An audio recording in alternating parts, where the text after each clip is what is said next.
Saudi Arabia is on the move with dozens of futuristic mega projects at a scale the world has never seen before. Qiddiya, Diriyah, and the highly controversial NEOM are just a few ambitious projects the kingdom has unveiled as part of the Saudi Vision 2030, pushing the bounds of tourism. This is all part of a collective effort to reshape the Saudi Arabian economy, and the most notable is none other than the $28 billion Red Sea mega project. Saudi Arabia aims to position the Red Sea project as a world-class travel destination in the Middle East that redefines how people vacation. We've got a lot to unpack with all the moving parts of this project, so let's get to it. The Red Sea project was announced in 2017 and construction began in 2019. It's a series of resorts and travel destinations spread across 28,000 square kilometers along the west coast of Saudi Arabia, spanning from Luj all the way up to Al-Waj. There are three groups of island resorts: Shebara, Ummahat, and Shura, and then there are the mainland resorts: Amaala, the Southern Dunes, and Desert Rock. Two of the resorts within the Red Sea mega project are already in operation, followed by a third about to open. Let's take a look. Starting with the Six Senses Southern Dunes, which officially opened last November, and the St. Regis Red Sea Resort opened in January. By 2030, the Red Sea project will have 50 resorts with 8,000 rooms and over 1,000 residential properties spread across 22 islands and 6 mainland sites. Sure, these futuristic resorts might seem a little over the top, but that's the goal. They're meant to set a new global standard of luxury travel for the ultra-wealthy. The Red Sea Mega Resort is going to be a destination you wouldn't even believe unless you saw it for yourself. This initiative is all part of the Saudi Vision 2030, built around three primary objectives: an ambitious nation, a thriving economy, and a vibrant society. That sounds nice, but how realistic is all of this? Well, let's unpack it and then you can decide for yourself. Let's talk about the components of the Red Sea mega project. First, Shura Island, which kinda looks like a dolphin. This will be the central hub of the three island sites. It will host 11 world-class hotels, including the Grand Hyatt, Intercontinental, and Jumeirah hotels and resorts from Dubai. Just a 30-minute drive from the airport, Shura Island is accessible from the mainland via a 3.3-kilometer crossing and a 1.2-kilometer bridge, which is the longest internal bridge in Saudi Arabia, opened in October 2022. With an 18-hole championship golf course, a beach club, and upscale retail establishments, Shura Island is nothing short of stellar. Initial development on Shura Island is scheduled for completion in 2025. Next, Ummahat Island. On Ummahat, there are two ultra-luxury resorts: the St. Regis Red Sea Resort and Nujuma, which is one of 7 Ritz-Carlton reserves in the world. Now, the St. Regis Red Sea Resort was crafted by the revered Japanese architect Kengo Kuma. It features 90 floating villas and beachfront villas with private pools. It looks very similar to Bora Bora and the Maldives, with its stunningly blue waters and villas above the water. I've always wanted to go to Bora Bora, but I'm gonna need to make a lot more YouTube videos before I can afford that. Now, this is a St. Regis resort, so you can expect ultra-lavish amenities, including a signature spa and 5 unique restaurants. You'll gain access to the resort via private boat or seaplane. Once on the island, you can participate in water sports like sailing, windsurfing, and kayaking. For those seeking a different luxury, Nujuma, designed by Foster & Partners, offers 82 rooms between beachfront and overwater villas and promises extraordinary experiences for guests, just like the St. Regis. It'll have a dive center for snorkeling around the outer reef, a conservation house, and a spa. plus several dining venues. And now Shebara Island. Set to launch this summer, Sheybarah promises an unparalleled, ultra-luxurious experience with its sandy beaches and crystal-clear waters, offering an exclusive oceanic vacation in the private Al-Waj Lagoon. Just a 45-minute boat ride from the mainland, the island will have 73 steel villa orbs floating above the water. In collaboration with Killa Design, an award-winning architectural firm in Dubai, these floating orbs mimic a string of pearls. I think they kinda look like spaceships, and they were brought to the island on a massive boat. You'll have plenty of water-based activities, all powered sustainably by a dedicated solar energy farm. There's also a reef drop-off off the shore, making Sheybarah great for exploring ocean life. Maybe watch out for sharks though. With its upcoming grand opening, hopefully we won't have to wait long to enjoy this extraordinary destination. Then, on the mainland, there's the Amaala Resort. Amaala was originally a separate entity, but it's now incorporated into the Red Sea Project.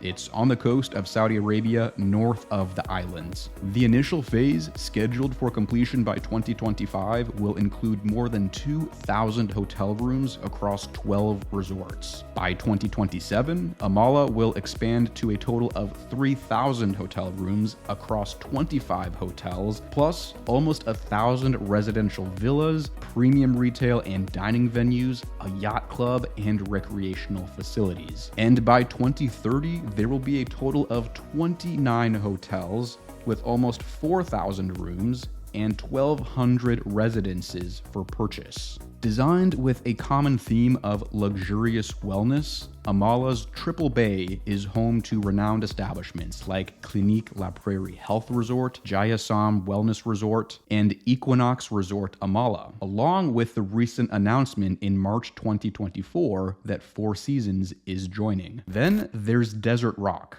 This will be a high-end resort built into the side of a mountain. So if you're looking to get away from the beaches and stay in the desert, you'll want to check this one out. I'm kind of obsessed with it. Now, it'll be a challenge, no doubt, but all great things take time to build. Sort of like this YouTube channel. It takes time and effort, and YouTube is only getting more competitive, so if you want to grow your channel, the time is now. You have to be on top of your game, from researching videos, scripting, editing, and then choosing a title and thumbnail. And a great video starts with a great script that includes all the right keywords to rank in the YouTube algorithm. That's where Rankability comes in. Rankability is one of my favorite tools for ranking my websites and YouTube channels that get millions of views, just like this one, because it helps you create relevant content. Whether you're making an outline, editing an article, or a YouTube script, upload your script and Rankability will give you a score and show you all the keywords you might want to include based on the primary keyword you're targeting. For example, this video is targeting Red Sea Project. The more related keywords you add, the more relevant your content becomes. I've tried more than a few SEO tools, and Rankability has quickly become my favorite. If you make any kind of content where SEO plays a role, I really recommend Rankability. Plus, all of us Rankability members get on a Zoom call every Wednesday to talk about our strategy and how we can innovate to get better results and ultimately make more money. You can get your free trial by clicking that first link in the description. Now back to the video. If you're wondering just what the differences are between these resorts and islands being built, essentially, they're all similar, but with different amenities and things you can do. They all aim to provide an unconventional, once-in-a-lifetime travel experience. They come with the ambitious promise of regenerative tourism that operates on zero carbon emissions. There's even a plan to replace fossil fuel engines with hydrogen fuel cell-powered seaplanes, so that the transportation flying in and out of the Red Sea International Airport does not put pressure on the environment. Speaking of, let's talk about the Red Sea International Airport, how you actually get to these remote destinations. The Red Sea International Airport opened its doors to domestic travelers in September 2023. In April 2024, the airport hosted its first international flights, with visitors from Dubai being the first to set foot in the airport. And just when you thought this was your typical boutique airport, well, you're not completely wrong, except that this particular airport has a very unique selling point. There's no baggage claim. With a smart luggage system, travelers are pampered with a seamless and hassle-free vacation from the moment they set foot in the airport. The state-of-the-art facilities use biometric technology along with high-tech security systems and luggage handling at the touch of a button through a mobile app. If you're in the mood for the ultimate experience, this is one you can't miss out on. That is, if you can afford it. Located just 15 kilometers from the coast, the Red Sea International Airport features some wild architectural details. You'll notice these huge domes that kind of look like seashells. Designed by the London-based architectural firm Foster & Partners, it draws inspiration from the natural world, offering an innovative spin on the hustle and bustle of a typical airport. This explains why it only has a capacity of up to 900 passengers per hour, with a targeted capacity of 1 million annually by 2030. It's an impressive airport, but it's not that big. The aim is for it to become the world's first carbon-neutral airport and 100% renewable energy powered. It's also constructed using locally sourced materials and meeting LEED Gold certification standards. Scheduled to be fully operational by 2025, it'll feature 5 small terminals. So why has one of the wealthiest countries in the Middle East decided to jump on the tourism bandwagon? Well, as you might know, Saudi Arabia has one of the world's largest oil reserves, accounting for approximately 11% of the world's total. Alongside nations like Iran, the United States, and the United Arab Emirates, it is among the leading oil-producing countries within the Organization of the Petroleum Exporting Countries. Saudi Arabia has been drilling since 1935 in Dammam, the capital of the Eastern Province, and began producing oil for commercial use 3 years later in 1938. For almost 90 years, oil has been the lifeblood of Saudi Arabia, accounting for as much as 46% of the gross domestic product at one point. As with any finite resource, oil will eventually run out. Relying solely on oil extraction creates a risk for the country. At its core, the current economic ecosystem is no longer meeting the evolving needs of the people. Figures show that Saudi Arabia's GDP fell by 1.8% in Q1 of 2024, as oil production decreased compared to the previous year, while non-oil GDP grew by 2.8% year over year,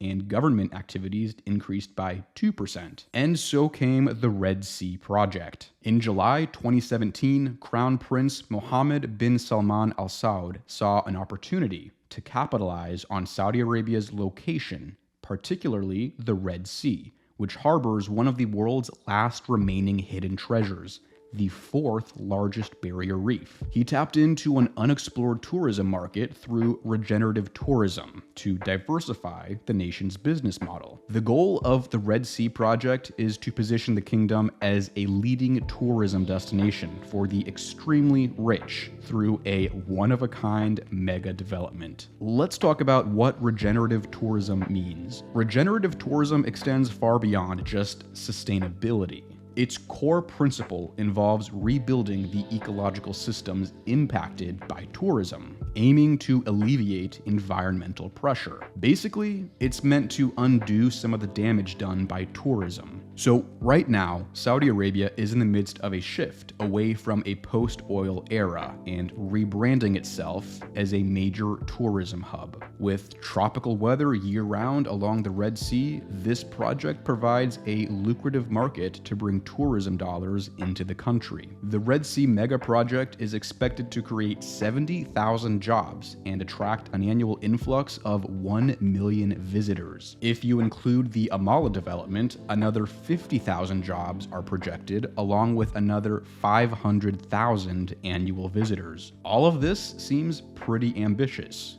the question remains, is it feasible? Also, how is the Red Sea project different from NEOM? While both the Red Sea project and NEOM are backed by Saudi Arabia's Public Investment Fund to establish zero-carbon cities as part of the Saudi Vision 2030, they have different goals. NEOM primarily aims to create self-sustaining cities to offer local citizens a utopian, sustainable living environment. Its focus is on growth of industries like IT, education, environmental research, and global trade. The Red Sea project, on the other hand, is designed for tourism. It's meant to position Saudi Arabia as the perfect tourist destination. While the company behind the Red Sea project, Red Sea Global, has an impressive portfolio of projects, critics can't help but point out the challenges of building entirely new resorts from scratch without damaging the environment, as well as the numerous issues surrounding Saudi Arabia. Saudi Arabia only reopened its doors to foreign tourists in 2019. Up until then, visas were mostly restricted to pilgrims, business people, and expat workers. And with its less than ideal human rights record, it is hard to imagine how Saudi Arabia will appeal to the rest of the world. You could argue Saudi Arabia needs to make social, political, and economic reforms in order to rebrand itself to the outside world. But hey, what do I know? We'll have to see how all of this unfolds by 2030. So hey, thanks for tuning in. Don't forget to check out Rankability with that link in the description. It really is a fantastic tool that has helped me grow my business by making better content. And be sure to subscribe to the channel for more content on international development projects like this, and I will catch you in the next video. Thanks for watching.